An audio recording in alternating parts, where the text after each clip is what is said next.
April 1988. Donald Trump sits on Oprah's couch and says that, ultimately, Ivana does exactly as he tells her to do. She laughs. The audience laughs.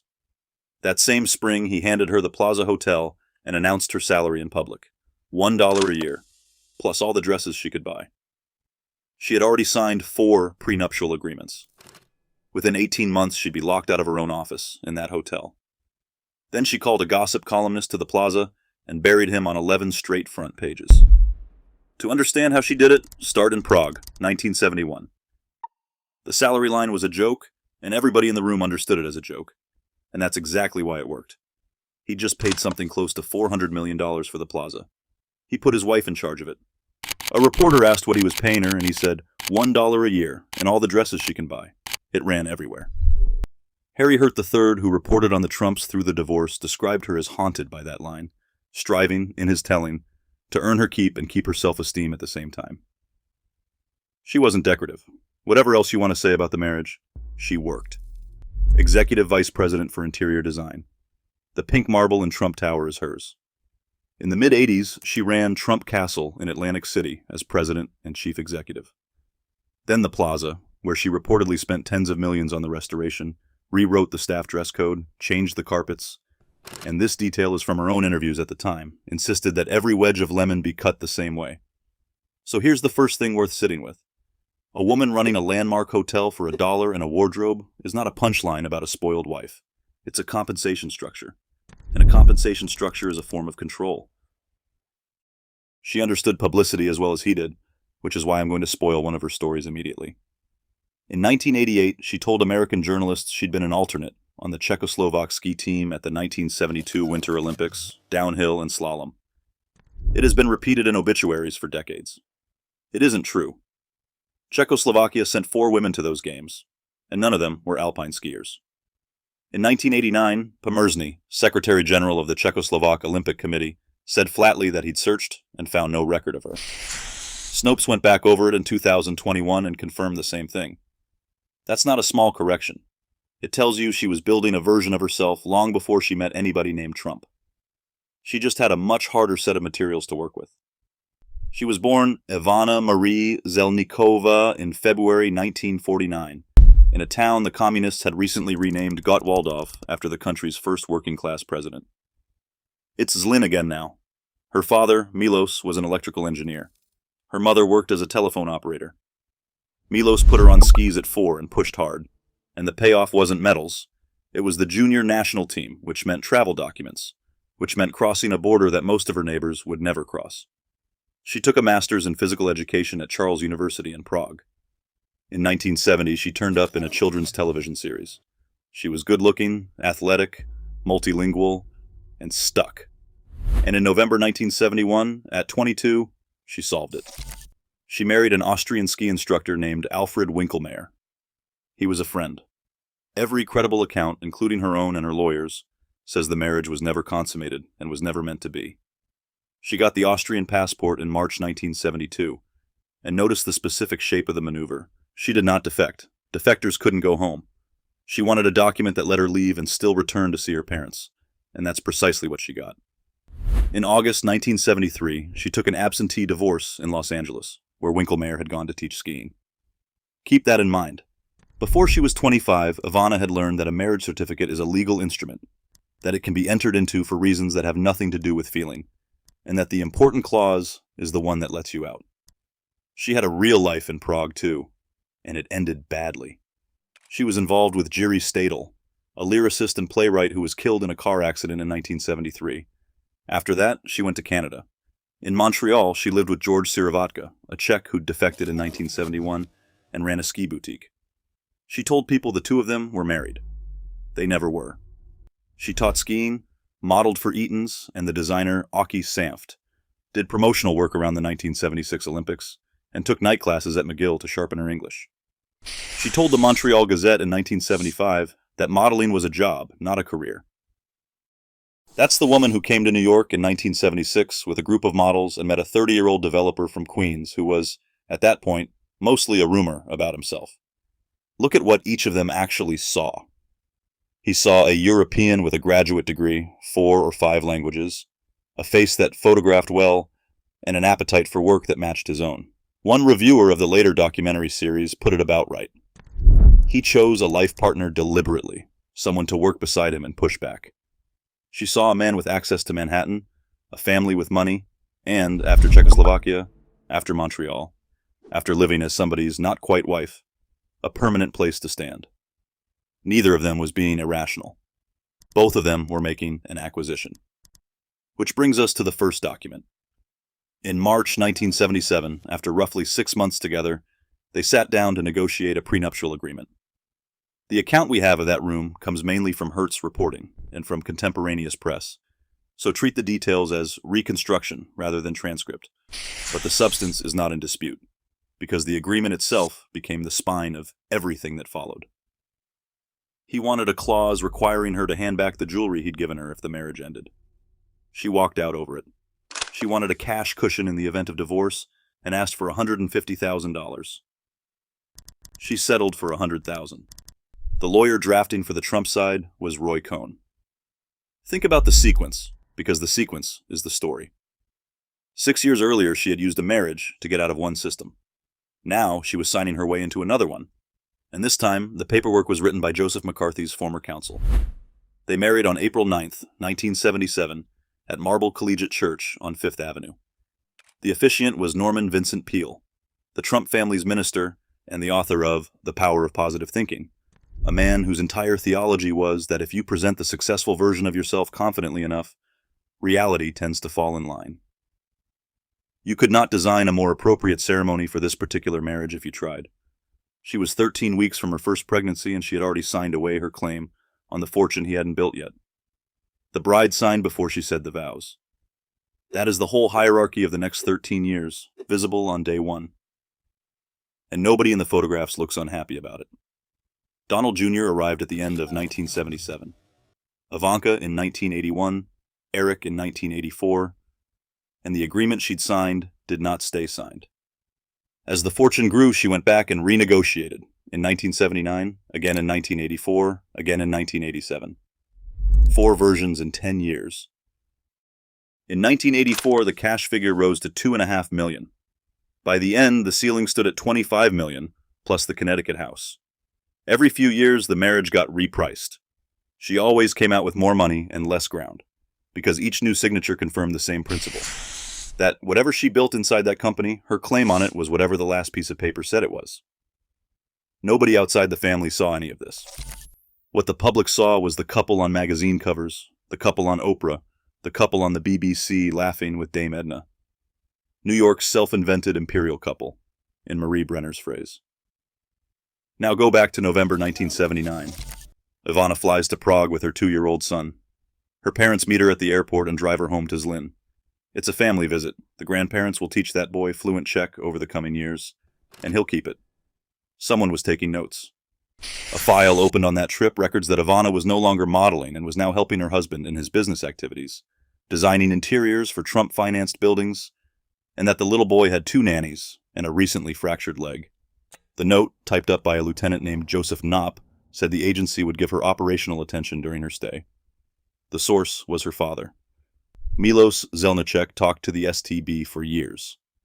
That's not a rumor, and it's not an American political attack. It's in the Czechoslovak secret police files, declassified after the regime fell, and reported in 2016 and 2018 by The Guardian in partnership with the Czech weekly Respect. He was classified as a conspiratorial informer. The relationship lasted until communism collapsed. Before you decide what to do with that, hold 2 things at once. The Czech historian Tomas Vilimek has pointed out that Zelnicek was an informant rather than an agent, and that men in his position were routinely squeezed, cooperate, or lose the travel privileges that let your daughter come home. He was a provincial engineer with a famous son-in-law and a state that noticed. There's no evidence Ivana knew what her father did with what she told him at the dinner table. But look at what she told him. In October 1988, she visited Zlin and mentioned, apparently in passing, that George H.W. Bush was going to win the American presidential election. Milos passed it on. Bush won. A file recorded that the outcome had confirmed the veracity of the information. That single accurate guess was worth more to Prague than a year of surveillance, because it proved she had a real line into the highest levels of American power. The directive that followed was to deepen the work. A report dated the 22nd of that same month is stranger still. It said Trump had been pressured to run for president in 1988, and declined because at 42 he thought himself too young, but that he intended to run in 1996 as an independent at 50. Even though it looks like a utopia, the report said, he is confident he will succeed. In the United States, essentially, nobody was taking that seriously yet. One more line from those files, and it's the one that should stop you. An informant wrote that any false step of hers would have incalculable consequences for the position of her husband, who intended to run for president. 2 intelligence services and 1 husband had all reached the same conclusion at roughly the same time. Ivana was an asset, and assets are managed. Inside the company, management looked like promotion. She was moved. Interior design, then Atlantic City, then the Plaza, each time upward on the org chart, and each time further from wherever he was. The castle job put her in New Jersey most of the week. She flew back and forth. Colleagues and biographers have described a marriage that ran on schedules, and by the late 80s, the schedules did most of the separating. Consider the shape of it. A couple who worked together constantly and were almost never in the same building. She was not a decoration, and she was not a partner. She was a division head, and the chairman was her husband, and there was no appeals process. When he wanted her closer to Manhattan, she came back to Manhattan and got the Plaza, and the $1 a year line. When he stopped wanting her anywhere at all, he had a straightforward way to communicate that. By the summer of 1989, he was seeing Marla Maples, a 25-year-old actress and model from Georgia. This is the part everybody knows, and it's the part I'm least interested in, because a rich man having an affair in 1989 is not news. What matters is where he had it. Maples was around the same events, the same restaurants, the same social circuit. She spent time aboard the Trump Princess, the yacht. The affair was conducted inside the world. Ivana ran in front of people Ivana had to keep working with, which meant a growing number of New Yorkers knew something she was not being told. Maples has since said she never thought of herself as a mistress, that she prayed every step of the way, that she wishes it had happened after the papers were signed. Take that for what it's worth, a participant's recollection, given decades later. It doesn't change the geography. The geography is the humiliation. Then Aspen, at the end of December 1989. The family was there for Christmas. Trump had arranged for Maples to be in Aspen at the same time. The 2 women encountered each other in public, on the mountain, in front of other people.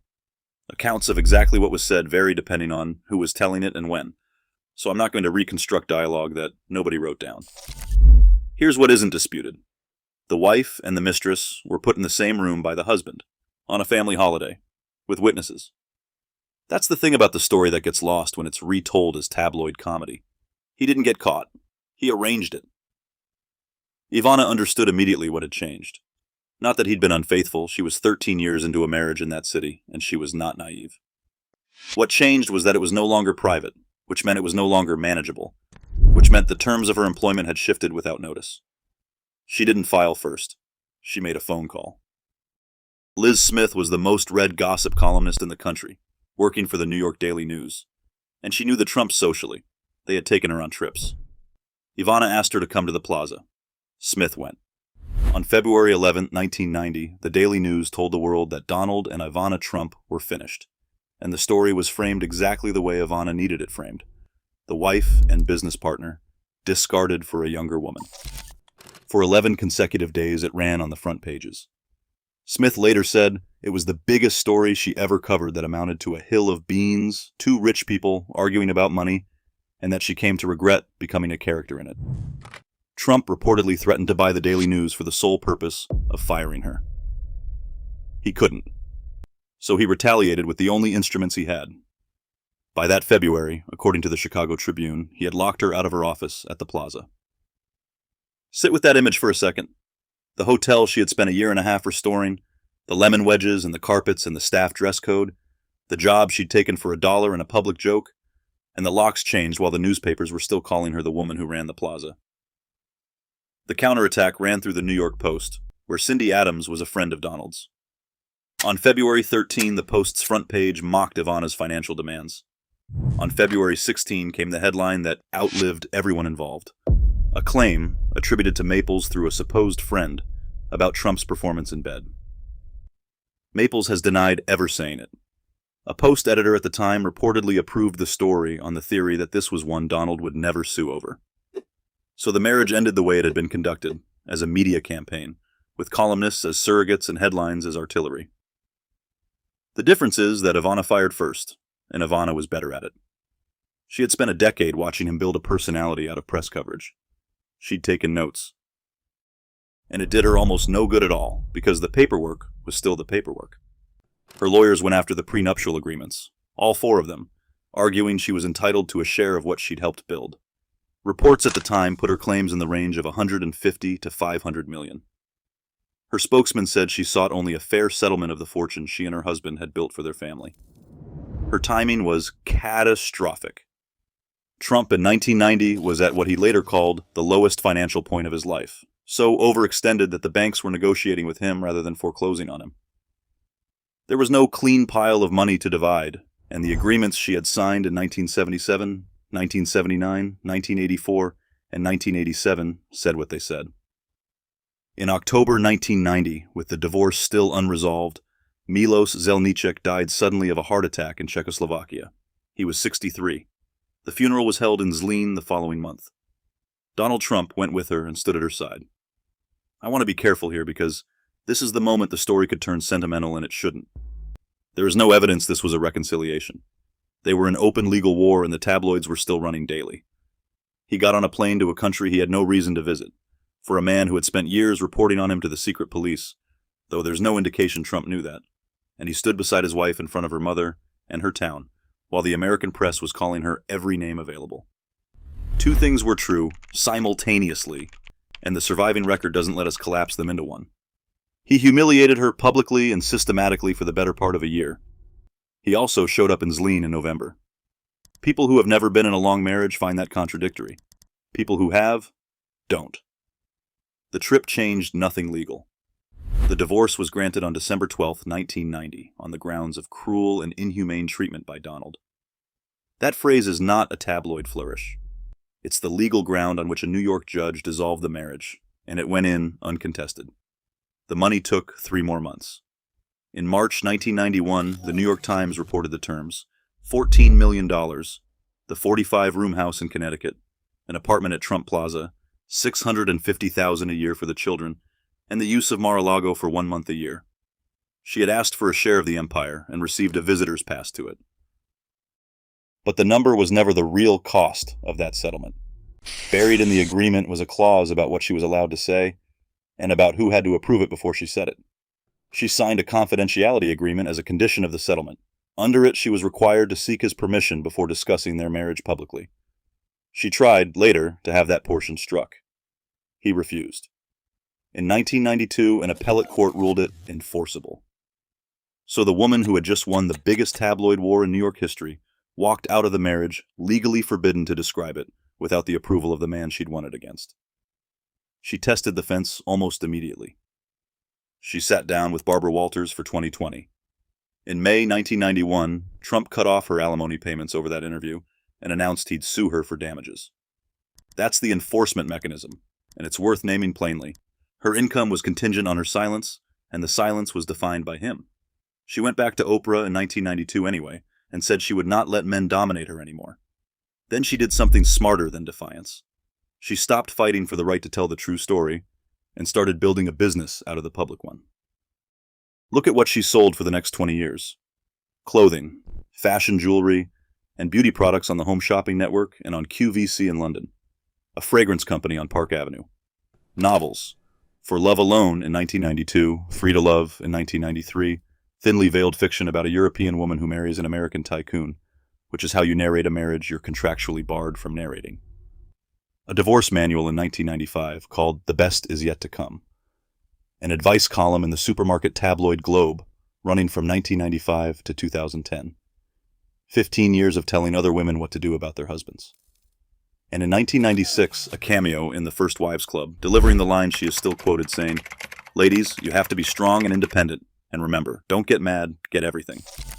She had gotten $14 million out of a man worth over $1 billion on paper. She had not gotten everything. She had gotten a brand, which in that family was arguably the more valuable asset, and she had built it out of the exact humiliation he'd inflicted on her. The Czech girl who invented an Olympic career in 1988 was now selling the story of the wronged first wife, and this time the story was true and it belonged to her. She married twice more. The Italian businessman Riccardo Mazzucchelli in 1995, divorced by 1997, and when that ended, she sued him for $15 million for violating the confidentiality clause in their prenuptial agreement. Read that again. She had become the person enforcing the GIEGI. The fourth wedding, in April 2008, is the one that explains what the marriage had actually turned into. She married the Italian actor Rossano Rubicondi, 23 years younger, in front of 400 guests at Mar-a-Lago. Donald Trump hosted it. His sister, the federal judge Marianne Trump-Barry, officiated. Ivanka was maid of honor. Her ex-husband threw her a $3 million wedding to another man at his own house. That is not friendship, and it isn't forgiveness. It's a family corporation holding an annual meeting. 3 children, 10 eventual grandchildren, a shared name that was now a licensed product. The romance had been dead for 18 years, and the enterprise was thriving. The politics arrived, and the arrangement held. In 2015, the Daily Beast's Tim Mack revisited an account from Harry Hurt's 1993 book Lost Tycoon, which drew on Ivana's divorce deposition. Here is the record as it exists, stated carefully, because it deserves care. In a deposition during the divorce, Ivana used the word rape to describe an incident in 1989. When Hurt's book was going to press, she provided a statement, obtained through Donald and his lawyers, confirming she had used that word, saying she felt violated because the tenderness he normally showed her was absent, but that she did not want it interpreted in a literal or criminal sense. In 2015, she went further, calling the story totally without merit, saying they were the best of friends, and adding that she thought he'd make an incredible president. Every one of those later statements was made by a woman under a court-enforced agreement requiring his permission to speak about their marriage. That doesn't tell you what happened in 1989. It tells you why the record can't settle it, and historians remain divided for exactly that reason. What is not divided is what Trump's lawyer Michael Cohen said to the reporter, that by definition you cannot rape your spouse, which was false in New York and had been since 1984, alongside a threat to take him for every penny he didn't have. Cohen apologized for the remark days later. When Trump won in 2016, he offered her the ambassadorship to the Czech Republic. She turned it down. The girl who needed a fake marriage to get an Austrian passport was offered her country back as a gift, with a title, and said no. Her memoir came the next year, Raising Trump, 2017. Notice what it's about, not the marriage, the children. She wrote the one book she was permitted to write, about the one asset the settlement couldn't restrict, and she used it to claim the thing that mattered most to her, that whatever else the family was, those 3 were hers. She died on July 14, 2022, at 73, from blunt impact injuries after a fall at her home on the Upper East Side. The medical examiner ruled it an accident. Her funeral was at the Church of St. Vincent Ferrer, a few blocks away. She left an estate of $34 million, split among Donald Jr., Ivanka, and Eric, with bequests to a close friend and to Dorothy Curry, the family's former nanny, a woman who had raised her children alongside her. Remembered in the will, while the man she'd been married to for 13 years received nothing. Then they buried her beside the first fairway at Trump National Golf Club in Bedminster, New Jersey, under a small stone not far from the clubhouse. The internet decided within a week that it was a tax scheme. New Jersey exempts cemetery companies from property, sales, income, business, and inheritance tax, and a Dartmouth professor called the arrangement a trifecta of tax avoidance. It made a satisfying story. It's also, as far as the actual record goes, wrong. Tax specialists reviewing the statute concluded the golf club does not qualify as a cemetery company and receives no such exemption. The truth is worse, and it's a matter of public record. In 2014, the Trump Family Trust applied to the New Jersey State Cemetery Board for authority to operate a private 10-plot cemetery on a small parcel of that golf course for Donald Trump and members of his family. The board granted Certificate of Authority number 434 on February 4th, 2016. The plot was approved 6 years before she died. It was never built for her. It was built for him, on his favorite property. And she is the first person in it, the sole occupant, so far, of a family plot filed for by a trust she was not part of, on land she did not own under a document she never signed. Now go back to that couch in 1988. He says she does exactly as he tells her. She laughs, because in that room, at that moment, it plays as a joke between two people who are winning. She spent the next 34 years disproving it in the only currency available to her. She broke the story of her own divorce before he could. She turned the wronged wife into a product line and sold it on 2 continents. She wrote novels around a gag order and enforced an identical gag order on her own 3rd husband. She refused an ambassadorship from a sitting president. She wrote a book about the children and left the nanny a $1 million apartment and left him nothing. And every one of those moves was made inside a structure someone else had drafted, a passport marriage in Prague, 4 prenuptial agreements between 1977 and 1987, a confidentiality clause a court upheld in 1992, and a cemetery certificate issued in 2016. She got out of Czechoslovakia with a marriage certificate. She got out of the Trump marriage with a settlement that told her what she could say. She never got out of the paperwork. The scandal was never the affair, or the headlines, or the deposition everyone still argues about. The scandal is that a woman that formidable spent her whole life signing her way toward freedom, and the last document with her name on it was filed by somebody else. February 1990. 2 New York tabloids ran the same divorce on their front pages for 11 straight days. America thought it was watching a marriage explode. It wasn't. That marriage had been a contract since March 1977, when Ivana sat down to negotiate a prenup drafted by Roy Cohn. In 1988, her husband called a press conference, named her president of the Plaza, and joked he'd pay her $1 a year. She phoned friends in tears. 3 years later, she signed something worse and spent the next 30 years finding ways around it. It began at a restaurant table. She was 27, in New York for a few days with a group of models sent to promote the Montreal Olympics, and the restaurant was full. In the version she told the New York Post decades later, a tall blonde man offered to get them seated. He did. He paid. He drove them back to the hotel afterward. She noticed, she said, that the good news and the bad news were the same fact. The table came with him attached. That's a charming story, and it's the one she repeated for 40 years, which is worth noticing on its own. Ivana was good at anecdotes. She sanded them down until they fit in an interview. What the anecdote leaves out is that she had already spent 6 years engineering her way across borders using documents, and that she was very, very good at it. Go back to where she came from. She was born Ivana Marie Zelníková in 1949 in a Czechoslovak factory town that the communists had just renamed Gottwaldov. It is Zelin again now. Her father was an electrical engineer, her mother a telephone operator. She started skiing at 4 and made the junior national team, which mattered less for the medals than for the passport stamps. Team travel was one of the few legal ways a young Czech could see the other side of the wall and come back. Her mother later said, plainly, that the girl did not want to stay. There is a story attached to that period that got repeated for decades, that Ivana had been an alternate on the Czechoslovak Olympic ski team. It circulated in profiles all through the 80s. It is not true. Czechoslovakia did not send a single female alpine skier to the 1972 Winter Games. And in 1989, the Secretary General of the Czechoslovak Olympic Committee, Petr Pomezny, said he had searched and found no record of her involvement at all. Snopes confirmed the Olympic roster point in 2021. Keep that in mind because the pattern it establishes matters more than the lie itself, Ivana understood early that the paperwork version of your life and the true version of your life are 2 different documents, and that the paperwork version is the one people act on. In 1971, she married a man named Alfred Winkelmeyer. He was an Austrian ski instructor and, by her own account and everyone else's, a friend. Nothing more. She later called it a Cold War marriage and said it was never consummated. What it produced was an Austrian passport, issued in March 1972, which let her leave Czechoslovakia without defecting, meaning she could still go home and see her parents. In 1973, she got an absentee divorce in Los Angeles, where Winkelmeyer had moved to teach skiing. Think about what she had just done at 22. She had used a wedding as an exit visa.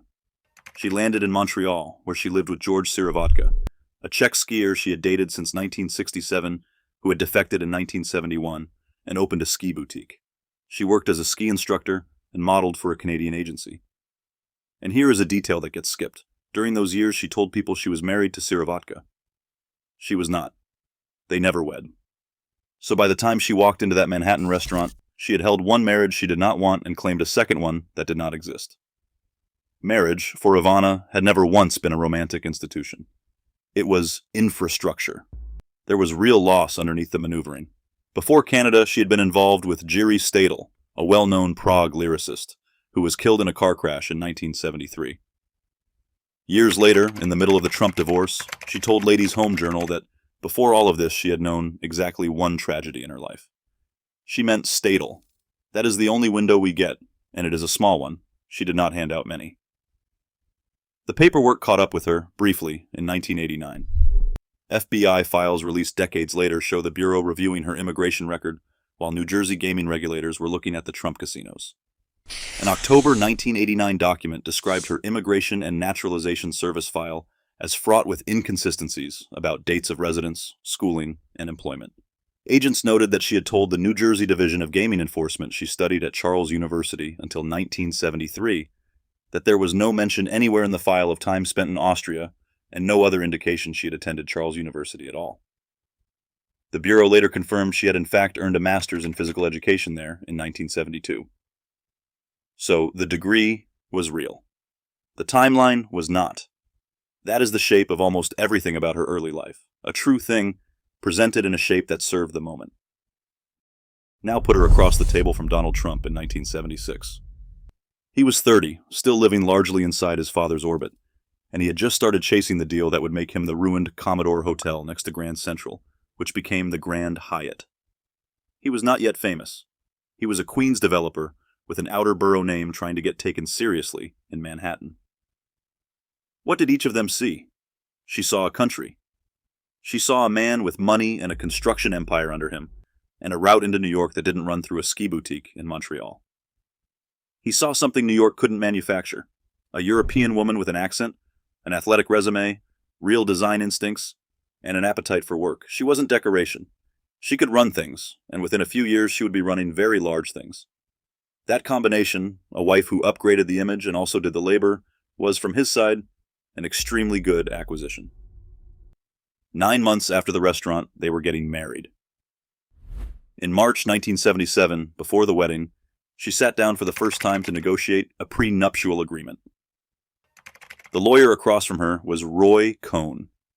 If you don't know the name, Cohn had been Joseph McCarthy's chief counsel, and by the 70s he was Trump's attorney, fixer, and most important mentor. His clients included Fat Tony Salerno and John Gotti. He also, on the side, did family law, and his written advice on prenups was about as romantic as you'd expect. Plan now for the day the relationship goes down the drain. According to reporting later published by the New York Times, the agreement stipulated that if the couple split, Ivana would return everything he had given her during the marriage. The cars, the furs, the rings, not a division of assets, a return of inventory. She was stunned. Trump's response, according to the same accounts, was to blame the lawyer. That's a small moment, and it does a lot of work.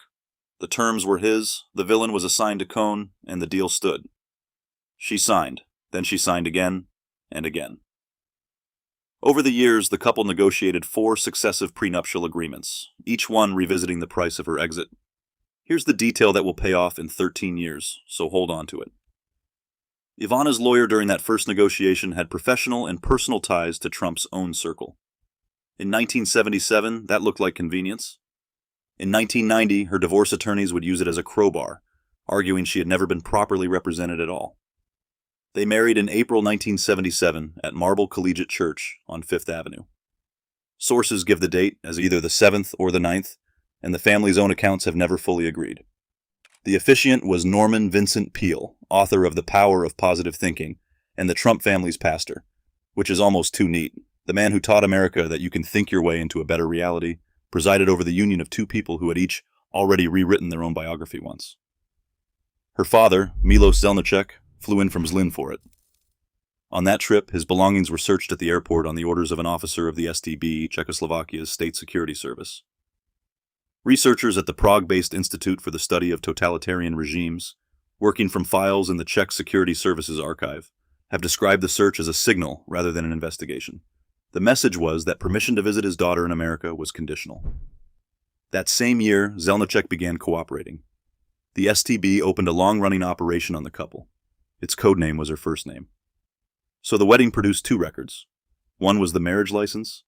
The other was a 2-page report filed by a secret police collaborator in a country she'd married a stranger to escape. She had used one marriage to get out. She had just signed into another that would take 13 years and 4 contracts to get out of. And the man she'd married was about to discover that his new wife was better at business than almost anyone he employed, which turned out to be the most dangerous thing about her. The work started immediately, and it was not ceremonial. She took on the interiors of the Grand Hyatt, the hotel that turned a Queens developer into a Manhattan name. Then Trump Tower, where the pink marble atrium and the brass and the whole gilded vocabulary of 80s New York got built partly to her specifications. She was made vice president of interior design for the Trump Organization. Then, in the mid-80s, she was sent to Atlantic City to run Trump's castle as president.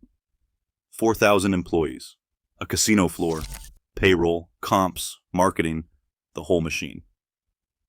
People who knew the operation have said flatly that he would not have gotten as far as he did without her. And while that's the kind of thing friends say after someone dies, in her case there's a paper trail of actual responsibility behind it. She was not a wife who attended luncheons. She was a wife who ran a casino, and then went home to 3 children. Donald Jr. arrived in 1977, Ivanka in 1981, Eric in 1984. And here the marriage produced one of its stranger arrangements, one that says a lot about who Ivana actually was. She spoke Czech to her children. She sent them back to Zlin in the summers to stay with her parents, in an apartment in a communist factory town, with no staff and no yacht. Don Jr. came out of those summers fluent. Ivanka picked up fragments. Eric, born last after her parents' circumstances changed, never got it at all. We know about those summers with unusual precision, and the reason is uncomfortable. We know because the STB wrote them down. Her father's cooperation, which had started with a searched suitcase in 1977, became routine. Files studied by the Institute for the Study of Totalitarian Regimes and reported by Czech television, and separately by The Guardian and the Czech magazine Respect, show Milos Zelnicek classified as a conspiratorial informer, feeding the local office reports on his daughter's life in America and his son-in-law's business. His phone calls with her were tapped. His mail was read. The relationship lasted until the regime itself ended. The Czech historian Petr Blazek, who worked on the files, has been careful about what this means. Zelnicek passed along material the service could get elsewhere anyway. There's no sign he handed over anything compromising. He was a mechanic and an amateur sports coach who wanted to be allowed to see his grandchildren. And the price of the airport gate was a conversation with a man from the ministry every so often. That is not espionage. That is a father being taxed. It did produce one document worth stopping on. On the 22nd of October, 1988, an STB report recorded that Donald Trump had declined pressure to run for president that year because at 42 he considered himself too young, but that he intended to run in 1996 as an independent and was confident he would win. The report allows that this looks like fantasy. The source was, ultimately, Ivana talking to her father about her husband's ambitions during a visit home. In the United States in 1988, the public had almost nothing on this. There was an Oprah appearance where he said he wouldn't rule it out and thought he'd win if he tried. That was it. The fuller version, the year, the strategy, the certainty, sat in a filing cabinet in Prague because his wife told her dad. That's the marriage at its peak, and I want you to see both halves of it at once. Publicly, the Trump princess docked on the East River for the 4th of July, 1988. Ivana sworn in as an American citizen that May, the two of them photographed on the courthouse steps, Palm Beach balls, Adolfo suits, a couple who seemed to be competing with royalty and enjoying it. Privately, a woman commuting to a casino, teaching her kids a language from behind the Iron Curtain, and unknowingly relaying her husband's political timeline to a security service through her own father. Then came 1988 and the Plaza Hotel, and the moment the whole thing turned. Trump bought the Plaza that year for around $400 million, which even sympathetic accounts described as far too much. He announced that Ivana would be its president. He did it at a press conference.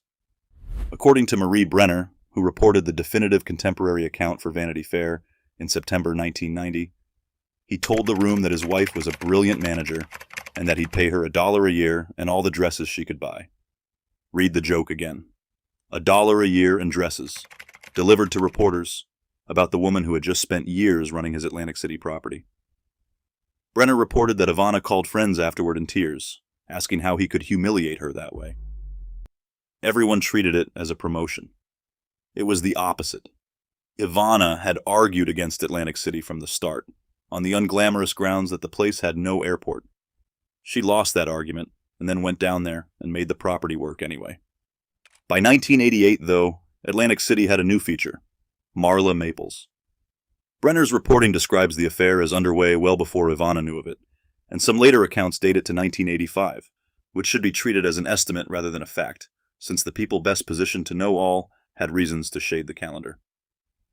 What isn't in dispute is the geography problem. His wife was running a casino in the same small city where his girlfriend was staying. Brenner reported the ultimatum he put to Ivana: come back to New York and be his wife and mother to his children, or take the hotel. The Plaza was the elegant version of a transfer order. A friend told Brenner he had become so fixed on Maples that he was neglecting the business, which, given what happened to that business in 1990, is not a small observation.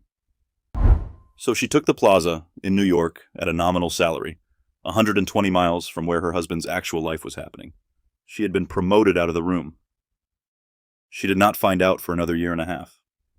Her own account, in her 2017 memoir, is that she knew the marriage was over after a day in December 1989, in Aspen, when a young blonde woman she didn't recognize came up to her and announced that she loved Ivana's husband, and asked whether Ivana did. She wrote that she told the woman to get lost, that she loved her husband, and that it was unladylike, but she was in shock. That's the version America knows. It's worth noting she told it differently in 1991, to Barbara Walters, where she described approaching a friend of Maples's to ask whether the rumor was true, and not realizing Maples herself was standing right there. Same day, same ski slope, two arrangements of who spoke first. Biographers have also reported that Trump had arranged for Maples to be in Aspen while his family was there. Whatever the precise choreography, the outcome is fixed. The wife found out on a public mountain, in front of people, on a family holiday. She confronted him. According to the account she gave later, she gave him a choice, and he chose Maples. What happened over the next 8 weeks is one of the great demonstrations of a woman with no legal leverage using the only instrument available to her. In early February 1990, just before flying to Tokyo for the Tyson versus Douglas fight, Trump told her he was leaving. His own hired spokesman characterized it to reporters as things simply not working out. On February 11th, the Daily News ran Liz Smith's column reporting that the marriage was finished. He came back from Japan to a banner headline.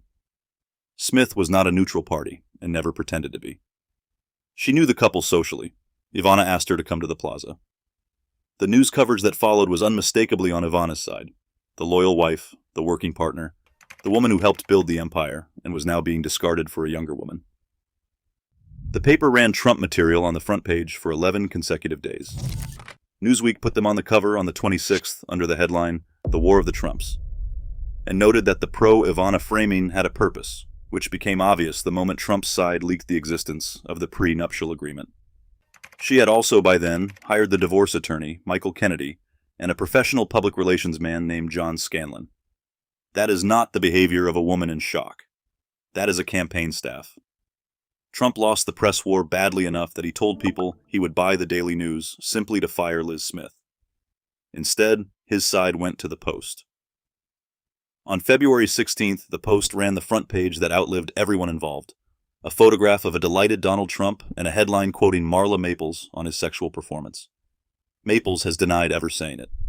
Jill Brooke, then a Post columnist, wrote in 2018 that the paper's editors ran it because they were certain of one thing: this was the story Donald would never sue over. The Post's managing editor was right, but the page didn't do what it was supposed to. It made the husband look like a man delighted to be discussed, and it made the wife look like the only adult in the marriage. Meanwhile, he was telling the Post he liked Ivana, but they'd grown apart, that her arrogance had worsened, and that he didn't want to create another Leona Helmsley, the New York hotel operator, then, on her way to federal prison for tax evasion, universally caricatured as a monstrous woman. He compared his wife of 13 years, publicly, to the most hated woman in New York, and in the same breath called their prenuptial agreement airtight, fair, and modern. He was about to find out how airtight it actually was. And the flaw wasn't in the money. It was in a decision made in March 1977, before either of them knew what the marriage would be worth. The 1977 agreement had been negotiated by a woman with a lawyer who was close to her fiancé's world. That was the crack. Kennedy's team went at the prenups on the grounds that Ivana had never had genuinely independent representation when the first one was signed, and that everything built on top of it inherited the defect. Trump had called the agreement airtight in the papers. It was not. Her lawyers also put on the record what the marriage had been like in its final stretch. In a filing reviewed years later by the Daily Beast, they wrote that over the 3 years preceding the divorce, he had increasingly verbally abused and demeaned her in order to obtain her submission to his wishes, and that he had humiliated and verbally assaulted her. That's not a memoir written for money in 2017. That's a contemporaneous court document, filed while both parties were fighting. Then, in the middle of it, her father died. Milos Zelnicek had a heart attack in October 1990. He was 63. The funeral was held in Zlin in November, and Donald Trump flew to Czechoslovakia and stood next to his soon-to-be ex-wife through it, in front of her mother, her country, and the cameras. I don't think that was cynical. I think that's what makes it hard. He showed up for the worst week of her life while their attorneys were still billing hours against each other, and there is no evidence it softened a single term of the settlement. Both things are true. The marriage had reached a point where genuine decency could occur and change nothing about the arithmetic. Something else was ending that month. The man who had been feeding reports to the STB for 13 years took his file with him, and the regime that ran it had collapsed the year before. Whatever Zelnicek had done to keep his visa, it was over, and nobody in New York knew it had happened at all. The uncontested divorce was granted in December 1990 on grounds of cruel and inhuman treatment by Donald Trump. He did not contest that characterization. It's in the judgment. Then, on March 22, 1991, they signed the settlement. And the settlement is where the marriage stopped being a marriage and became what it had always been underneath. She got $10 million in cash, payable within 90 days. $350,000 a year in maintenance. $300,000 a year in child support. The 45-room house in Greenwich, an apartment in the Trump Organization's New York building, use of the Palm Beach estate. Press reports put the total value around $25 million, though contemporary figures vary. The Post reported the cash portion as $14 million, other accounts as $10 million. The discrepancy was never fully resolved in public and probably never will be, because divorce records in New York are not open to inspection. What she also signed were paragraphs 9 and 10. Those paragraphs barred her from publishing, or causing to be published, any diary, memoir, letter, story, photograph, interview, article, essay, account, or description or depiction of any kind whatsoever. And here's the phrase that matters, whether fictionalized or not, concerning her marriage to Donald, or any other aspect of his personal, business, or financial affairs. Whether fictionalized or not, somebody drafting that clause anticipated the novel before she wrote it. Breach it, and the payments stopped, and the benefits terminated, and he could seek an injunction to shut her up. She tried almost immediately to get free of it. In May 1991, Judge Phyllis Gangle Jacob set the 2 paragraphs aside on First Amendment grounds, after her attorney argued they abridged her constitutional rights. Trump's lawyer immediately announced that this changed nothing about her contractual liability. He was right. In April 1992, the Appellate Division held the confidentiality provision enforceable and said the lower court had excluded it from the judgment without notice or explanation. In June, the same court unanimously reaffirmed it and cleared him to sue her. In October, New York's highest court declined to hear her appeal. So the record is this. A judge granted her a divorce because of his cruelty, and then the courts of the same state confirmed that she had traded the right to describe it. She got the money. He got the silence. And America went on believing it had watched the whole thing happen on the front page, when the actual terms of that marriage were sitting in a sealed file with 2 paragraphs in the middle of it that nobody read. Now watch what she did with a gag order. In 1992, she published a novel called For Love Alone. It concerned a beautiful European woman who marries a rich, ruthless American and is betrayed by him. In 1993, she published a second one, Free to Love. Her lawyer, Floyd Abrams, one of the most prominent First Amendment litigators in the country, which tells you she was not improvising, said the obvious thing, it is a novel, It is not about Mr. Trump. Trump sued her for $25 million, arguing that the novel was the marriage with the names changed, and that publishing it voided the settlement. When the appellate court cleared him to proceed, he called it a great victory for everyone who believes in the sanctity of contracts, which is a remarkable sentence from a man who had just been divorced for cruelty and was, at that moment, also suing to end her alimony on the theory that she was living with an Italian businessman. That's the woman she had become by 43. Barred from telling the story, she sold it as fiction, hired the country's best free speech lawyer, and made him litigate the difference. The suit dragged and went nowhere near a verdict. And then she did something more effective than any lawsuit. She became likable. The QVC lines, the jewelry, the clothes, the beauty products, sold on cable to women who had watched her get humiliated in the tabloids and decided she was one of them. The advice column in Globe, Ask Ivana, which she wrote from 1995 to 2010, 15 years of a woman who was legally forbidden to discuss her own divorce, dispensing advice to other people about theirs. A New York gossip columnist put the appeal plainly. Women related to her because she had suffered, and America loves someone who gets beaten down and comes back. She bought a yacht, she went back on the runway at 52, and she distilled the whole decade into a line she repeated for the rest of her life: don't get mad, get everything. Look at what that line actually is. It's the moral of a story she was under contract not to tell, compressed into 6 words that no court could touch. Then, in 1995, she married the Italian entrepreneur Riccardo Mazzucchelli, and when it fell apart 2 years later, she sued him for $15 million for violating the confidentiality clause in their prenuptial agreement. She had been gagged, so she started gagging people. The rest of it can be told quickly, because the pattern doesn't change, it just gets more comfortable.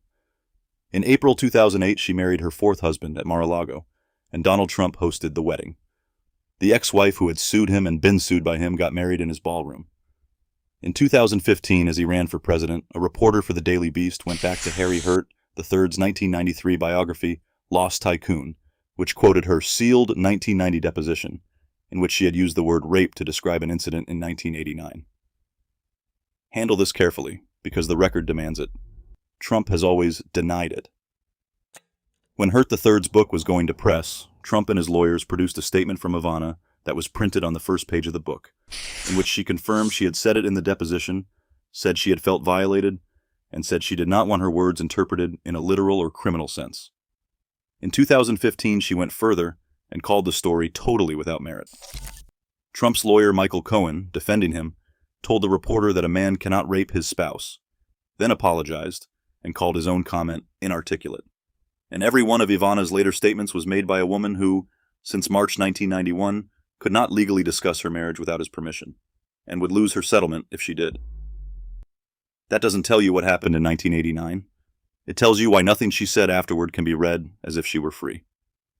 In October 2017, she published Raising Trump, a memoir about her children that was warm about the marriage and unforgiving about Marla Maples, whom she accused of participating in her humiliation. Notice what got published and what didn't. The book was about motherhood.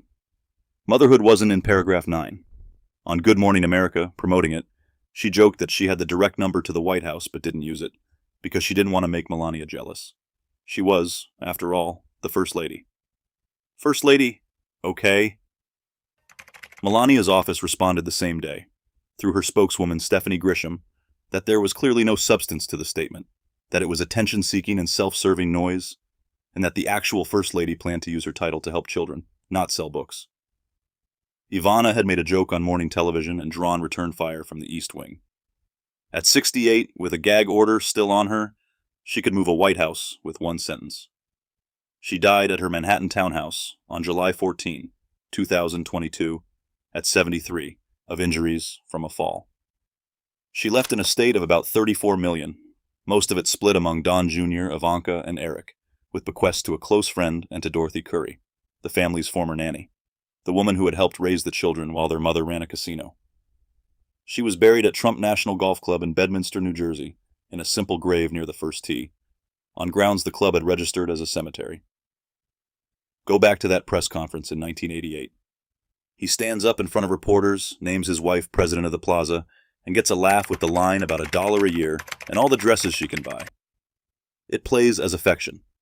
It was a demotion delivered as a compliment, and she went home and cried on the phone about it, and then went and ran the hotel anyway, because that was the arrangement. He could take the plaza back. He took it back within 18 months, and had her locked out of her own office there in February 1990. The grave is not a title. There is no clause in it. The woman he paid $1 a year, the one he made sign 4 contracts, and then a 5th that forbade her from saying what any of it was like, is the only one of his wives who is never leaving his property.